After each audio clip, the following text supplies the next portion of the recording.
Presentamos a continuación dos propiedades cruciales de un experimento aleatorio: la probabilidad condicionada y la dependencia de sucesos.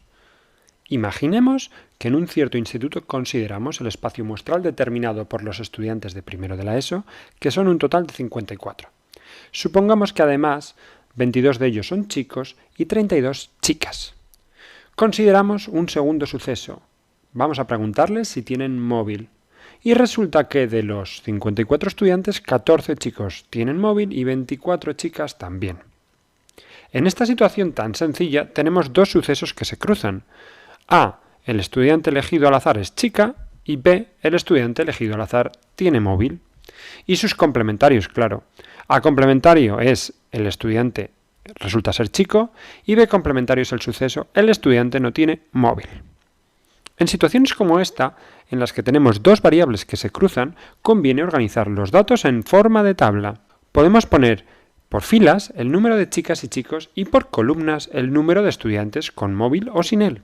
Por último, añadimos una fila y una columna con los totales. A este tipo de tablas se les llama tablas de contingencia y vienen fenomenal a la hora de organizarse la información y calcular probabilidades usando la regla de Laplace. Veamos cómo. Por ejemplo, la probabilidad del suceso A, ser chica, será 32 partido por 54, mientras que la probabilidad del suceso B, tener móvil, será 38 partido por 54. Planteemos ahora una cuestión ligeramente distinta. ¿Qué probabilidad hay de que una chica tenga móvil? Esto es, elegimos a un estudiante al azar que sabemos que es chica y nos preguntamos por la probabilidad de que tenga móvil. Fácil. Como 24 de las 32 chicas tienen móvil, esta probabilidad será 24 partido por 32. Dividiendo numerador y denominador de esta fracción por el número total de estudiantes, 54, vemos cómo esta probabilidad la podemos calcular como cociente de dos probabilidades, la probabilidad de ser chica y tener móvil, dividido entre la probabilidad de ser chica.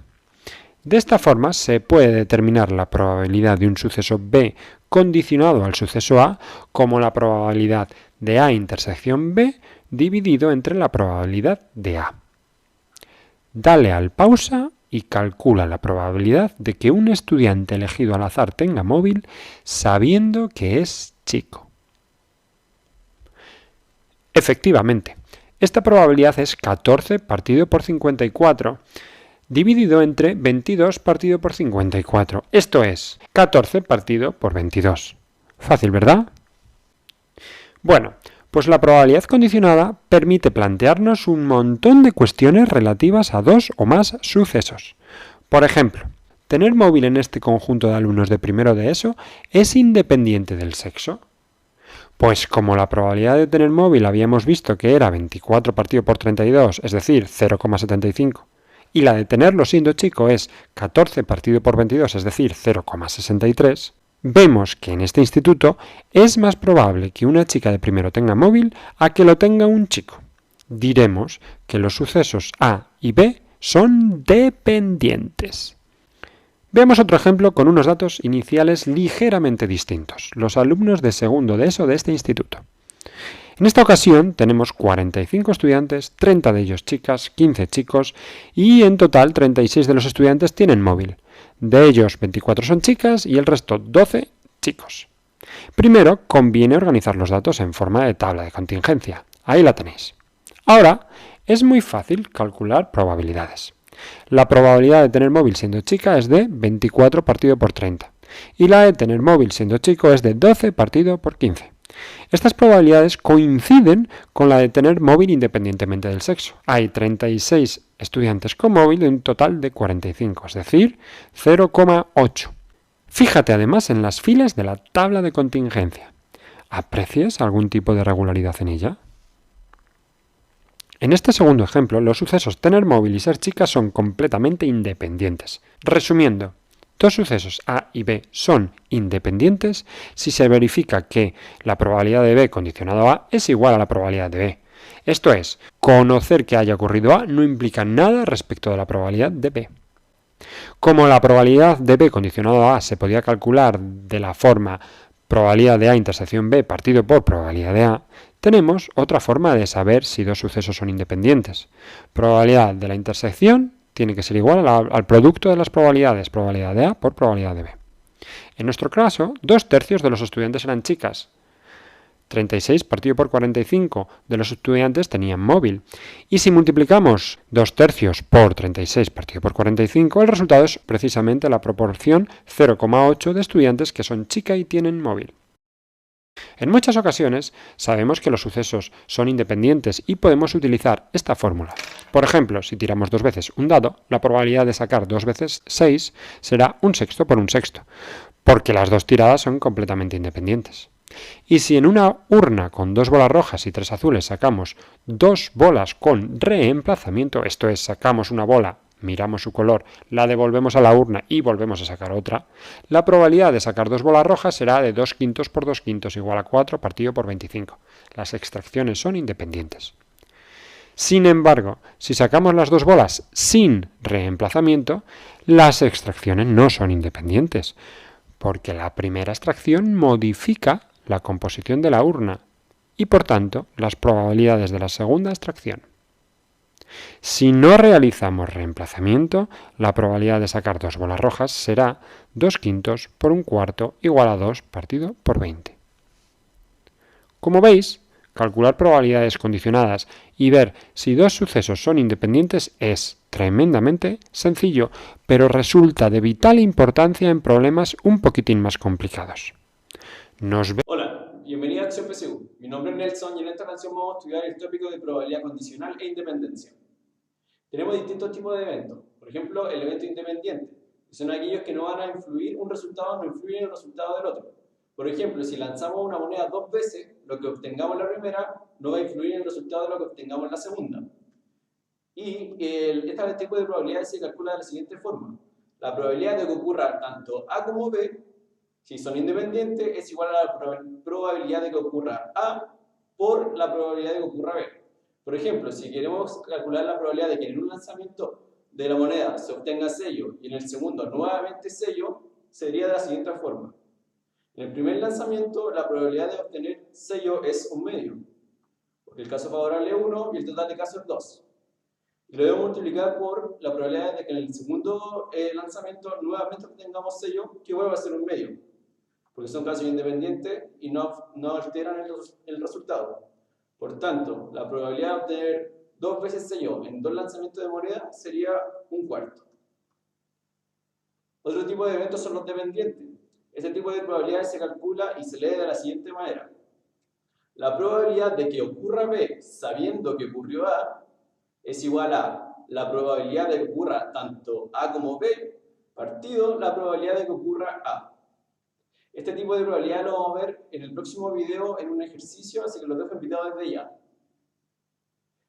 El diagrama de árbol. El diagrama de árbol es un bosquejo, un esquema que me representa todos los posibles resultados de un experimento. Por ejemplo, el que tenemos aquí a modo de ejemplo es el de lanzamiento de moneda. Aquí tenemos el primer lanzamiento de moneda, el segundo lanzamiento de moneda y el tercer lanzamiento de moneda. En el primero podemos tener cara o sello. En el segundo nuevamente podemos tener cara o sello. Y en el tercero, de igual manera, cara o sello. Aquí queda representado a la derecha, al costado del diagrama, los posibles resultados. Por ejemplo, después de los 3 lanzamientos, obtener las 3 veces cara, se obtiene siguiendo los caminos o ramitas del árbol. Por ejemplo, en el primer lanzamiento, obteniendo cara, en el segundo cara y en el tercero cara, obtenemos cara, cara, cara. Otra opción, otro camino sería en el primero obtener cara, en el segundo también, pero en el tercero sello. Y ahí nos quedaría como resultado final cara, cara, sello, perdón. De esta forma es como se usa el diagrama de árbol. Otro método de conteo es el triángulo de Pascal, que es una ordenación en forma triangular, así como se ve en el ejemplo, en la diapositiva, donde tiene la particularidad de que los límites de cada fila son siempre unos, y los elementos que están entre medio, los números que están entre medio, son la suma de los dos que le preceden. Por ejemplo, tenemos 1 más 1 me da 2, 1 más 2 me da 3, 3 más 3 me da 6 y 3 más 1 me da 4 y así se va bajando hasta formar un triángulo Pascal que puede ser infinito. Este fue el video de hoy, te dejo invitado a que veas el próximo video donde vamos a ver ejemplos de probabilidad con dependencia y nos vemos en una próxima ocasión. Hola a todos, bienvenidos a este video donde continuaremos entonces con las nociones de probabilidad. En especial, en este video trabajaremos los temas relacionados a la probabilidad condicional y la independencia de los eventos. Como una primera definición, digamos, ya teniendo un espacio muestral y una función de probabilidad, vamos a decir que dos eventos A y B de nuestro espacio muestral, gracias a ellos vamos a definir la probabilidad condicional de B dado A, que la vamos a anotar de esta forma. Digamos diciendo que la probabilidad de que B ocurra dado que ya A ya ocurrió, como la probabilidad precisamente de que B ocurra suponiendo que ya A ya ocurrió. Vamos a dar dos ejemplos o un ejemplo muy rápido de esto, digamos de por qué es importante estudiar esta clase de cosas. Pensemos que aquí tenemos un evento B y ese evento B se puede ver afectado de manera dramática con la ocurrencia de A. Entonces, digamos, B podría no tener relación o podría sí tener relación con esto. Pero este evento que estaría acá, que sería el evento A. Entonces para eso vamos a dar un pequeño ejemplo. Pensemos que en este caso, nuestro evento B significa medir, o sea en altura, más de 170 centímetros. Pues digamos, no es que sea una altura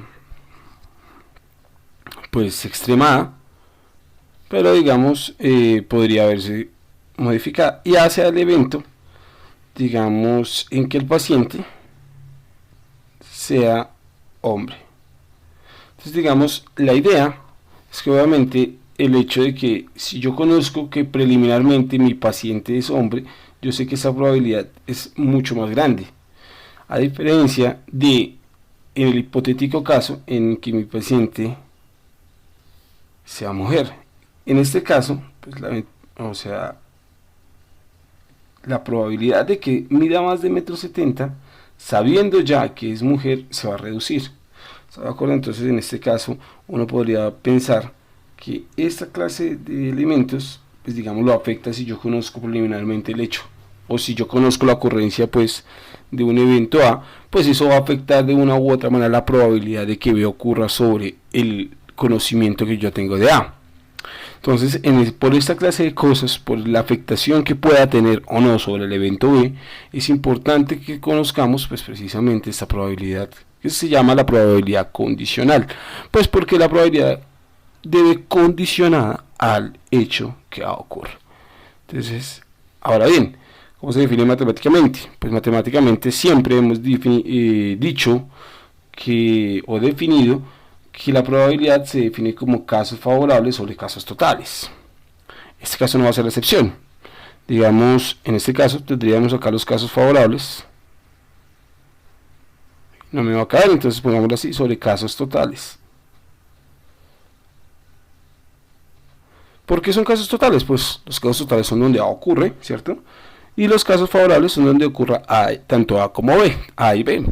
Entonces, digamos, de nuevo es una comparación inconsciente, como siempre ha ocurrido con la probabilidad, pues precisamente la probabilidad de que B y A ocurran, es la probabilidad de que A vaya a ocurrir. Ahora bien, viene la segunda definición. Vamos a definir qué significa que dos elementos o dos eventos sean independientes.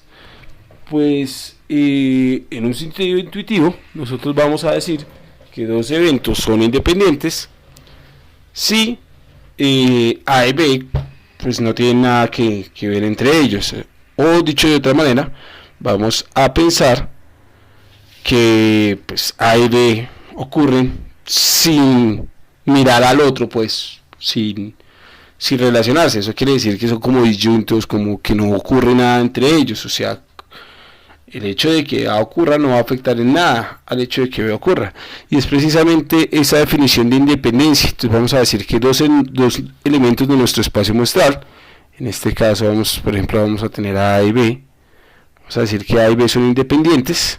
¿Sí que? Pues si la probabilidad de que B ocurra dado que ya ocurrió A ya ocurrió es igual a la probabilidad de B. Pero ¿qué es lo importante de este hecho? Pues lo que está diciendo es que aquí es que B ocurre independiente de lo que le pase a A, o sea, no le interesa en lo absoluto si A ya ocurrió, pues para que él siga ocurriendo. Entonces, en este caso, pues, lo que estaríamos obteniendo pues es un hecho bastante interesante y está relacionado pues precisamente con la ocurrencia de B sobre la ocurrencia de A.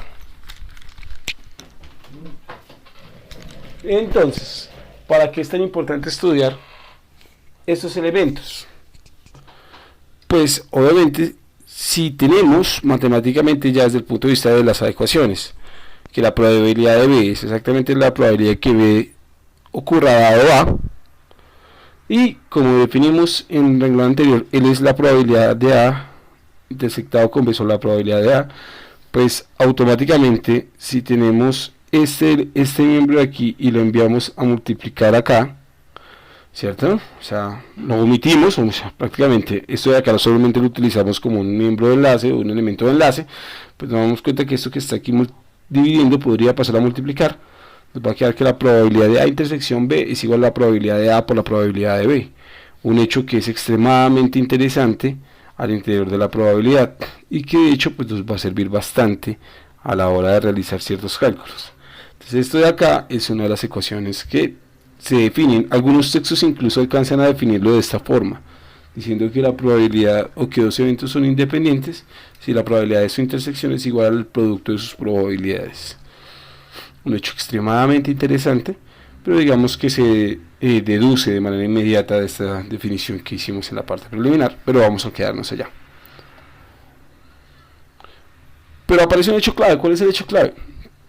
Digamos, en nuestras dos definiciones yo podría como obtener esto, la probabilidad de que ocurra dado que haya ocurrido, por definición, la probabilidad de A interceptado B sobre la probabilidad de A, ¿cierto? La probabilidad de que A y B ocurra comparada con la de A. De igual manera, la probabilidad de que A ocurra dado que B ya ocurrió, pues la probabilidad de que A y B ocurran comparados con la probabilidad de B. Pero aquí aparece algo interesante. De nuevo yo podría tomar este elemento y enviarlo aquí a multiplicar, y tomar este elemento y enviarlo aquí a multiplicar. Y con eso, ¿qué me queda? Me va a quedar entonces esta línea de acá. Pero resulta que de nuevo aparece un elemento de enlace, algo que me permite como conectarlos. ¿Y cuál es ese elemento? Pues precisamente ese elemento es la probabilidad de A intersección B. Entonces, como se tiene que en ambas igualdades se tiene este miembro, entonces automáticamente por transitividad va a quedar que este objeto o esta partecita de acá es exactamente igual a esta de acá. Yo como gracias a esto yo los puedo pegar por transitividad. Entonces yo automáticamente puedo definir lo que estábamos diciendo acá, que estos dos elementos de verde son iguales. Y si yo tengo que estos dos elementos son iguales, ya podría sencillamente pasar a dividir a B. Pero ¿qué es lo interesante de acá? Lo interesante de acá, o el hecho clave de lo que estábamos mencionando, es que aquí estábamos trabajando la probabilidad de que B ocurra, dado que A ya ocurrió, que A ocurra dado que B ya ocurrió, perdón, aquí está. Y en esta parte, o en esta otra parte de la ecuación, está la probabilidad de que B ocurra dado que A ya ocurrió. O sea, como quien dice, las intercambio. O sea, hay como que un cambalache pues que hay aquí entre A y B, pues yo lo puedo poner como B y A. Digamos, tiene un costo, claro, un costo, aquí se multiplica por la probabilidad de A y acá se divide por la probabilidad de B, pero sin lugar a dudas, digamos, es extremadamente importante. ¿Por qué?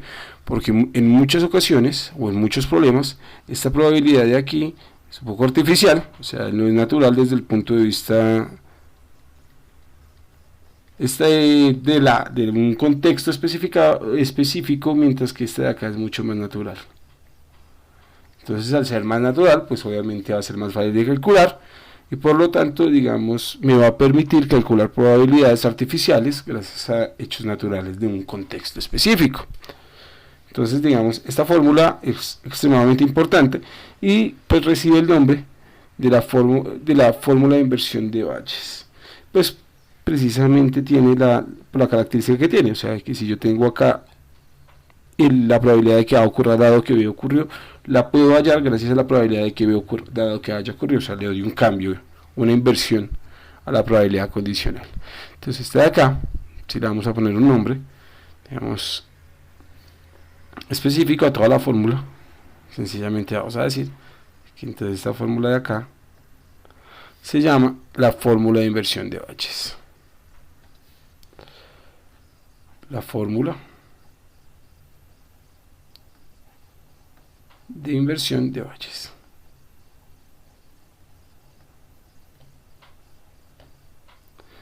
Es extremadamente importante. Entonces vean que tenemos tres fórmulas de momento. Esta de acá, muy útil, ¿cierto? Tenemos estas de acá, también son muy útiles. De hecho, ya en esta deducción uno puede empezar como a hacer mercado, que es lo que uno debería anotar siempre. Estas de acá son muy útiles, puesto que me están permitiendo representar de dos formas la intersección cuando los eventos no son independientes. Tenemos la fórmula de inversión de Bayes y obviamente la definición. Entonces tenemos de momento estas primeras cuatro propiedades. La primera, la definición como tal. Segunda instancia, en qué pasa en el hecho de que sean condicionales. Tercero, pues digamos, cómo puedo reescribir esta ecuación. Y la última, la ley de inversión de Bayes. Digamos, matemáticamente hay muchos elementos. ¿Cuál es el comportamiento con los complementos? Digamos, rápidamente, pues digamos, sin alargar mucho, digamos, las situaciones, la probabilidad de que el complemento haya ocurrido o que haya ocurrido se comporta exactamente igual de lo que uno podría esperarlos. Uno es la probabilidad de que B ocurra o que haya ocurrido. O sea, digamos, A se vuelve precisamente los casos totales y por lo tanto si ocurrirá B o no ocurrirá B, dado lo que pasará con A. Este hecho es extremadamente importante, se comporta exactamente igual. Pero digamos, quizá este es el hecho más importante de lo que podríamos tener. Dice que si A y B son independientes, o sea, en el hipotético caso en el que tanto A como B no tengan independencia uno de otro, entonces todo lo que sea el trabajo de sus complementos automáticamente también se vuelve independiente. O sea, si yo tomo el complemento de A, es independiente a B. Y el complemento de A es independiente con el complemento de B. Y estas pues ya son las probabilidades naturales. O sea, la probabilidad de complemento intersectado con B pues es la probabilidad de complemento por la probabilidad de B, porque son independientes. Y recuerden que la probabilidad del complemento se define como 1 menos la probabilidad de A. Y la probabilidad de los dos complementos, digamos, sería el producto de las probabilidades, y ambos, pues, gracias a la probabilidad, digamos, del espacio muestral, pues es 1 menos la probabilidad de A. Tenemos un ejemplo. Vamos a considerar el experimento aleatorio que consiste en seleccionar dos balotas de una urna que contiene 2 balotas rojas, 3 balotas verdes y 5 balotas azules. En el resultado importa el orden. Entonces recuerden que ya eso me va a cambiar un poco mi situación. ¿Qué es lo que yo espero obtener? Pues digamos el espacio muestral, acá anotado, sería azul azul, azul rojo, rojo azul, azul verde, verde azul, verde rojo, rojo verde, verde verde y rojo rojo. Son todas las posibles combinaciones que puedo obtener de sacar esas balotas. Aunque aquí sí es importante tomar una pequeña pausa, por lo que nos va a permitir trabajar más adelante. Cuando yo digo AR, realmente es como una abreviación de decir en el primer sacada saqué azul y en la segunda sacada saqué rojo. Digamos, entonces esto es lo mismo al evento que me dice que en la primera saqué azul y en el segundo saqué rojo. Entonces digamos, es extremadamente importante decir esto. Hagamos otro ejemplo. Por ejemplo, que rojo azul. Es decir, rojo azul es que en el primero saqué roja y en la segunda saqué azul. Y eso es una abreviación de decir que en la primera saqué roja y en la segunda saqué azul. Entonces es importante que esto quede muy claro. Entonces, ¿por qué? Pues porque vean que de nuevo la intersección aparece de manera natural. ¿Y por qué entonces es tan importante manejar bien la intersección? Porque pues ya sea por este elemento, pues puedo expresar la probabilidad de la intersección a través de este par de probabilidades, o en el caso en el que sean independientes, pues vamos a tener un comportamiento trivializado o muy fácil de manejar. Entonces vamos a terminar. ¿Cuándo la probabilidad es condicional? O sea, cuando tenemos condicionalidad, cuando los eventos, o por ejemplo, o cuando no tenemos reemplazo. ¿Por qué? Porque cuando no tenemos reemplazo, esto se vuelve automáticamente condicional.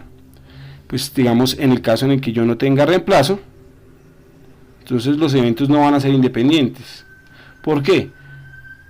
Acá me estamos dando un ejemplito. Por ejemplo, si yo tengo la probabilidad de rojo 2 dado rojo 1, vamos a analizarlo solamente de manera intuitiva. El rojo es, digamos, las balotas donde menor cantidad tiene. Entonces, digamos, los rojos solamente tenemos 2 balotas, ¿cierto? Entonces, por ejemplo, si en la primera saco rojo, ¿cierto? O sea, que es este primer hecho que está diciéndome acá. ¿Cuál es digamos, la probabilidad de que el primero saque rojo?